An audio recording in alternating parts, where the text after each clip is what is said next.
பாடறியே படிப்பறியே பள்ளிக்கூடம் தானறியே.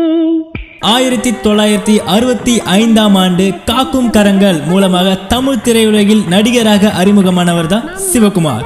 அதனைத் தொடர்ந்து பல்வேறு படங்களில் நாயகனாக நடித்தார். அக்டோபர் 27ஆம் தேதி தனது 75வது வயதில் அடியெடுத்து வைக்கிறார் சிவகுமார். இதனை சிவகுமாருடைய மகன்களான சூர்யா மற்றும் கார்த்தி இருவரும் மார்க்கண்டேயனுக்கு வைர விழா என்ற தலைப்பில் பிரம்மாண்ட கொண்டாட்டத்துக்கு ஏற்பாடு செஞ்சிருக்காங்க.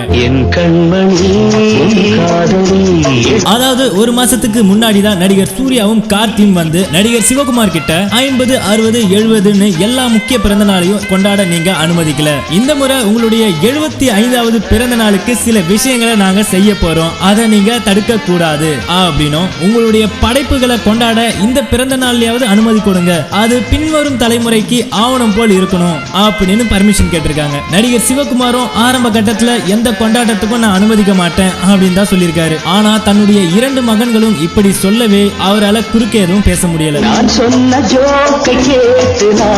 இப்படி நடிகர் சிவகுமாருடைய 75வது பிறந்த நாளை சிறப்பிக்கும் விதமா அவர் நடிச்சிருக்க 192 படங்கள்ல 100 படங்கள்ல இருந்து ஒரு படத்துக்கு ஒரு புகைப்படம் அப்படின்னு தேர்ந்தெடுத்து அந்த படத்துல அதனுடைய பின்னணி நினைவு குறிப்புகளோட ஆல்பம் வெளியிடுறாங்க. இனி இப்படி நம்ம கோலிவுட் வட்டாரத்தில் நடக்கக்கூடிய அடுத்தடுத்த சுவாரஸ்யமான விஷயங்களுக்கும் தகவல்களுக்கும் சப்ஸ்கிரைப் பண்ணுங்க ரீல் பேட்டி.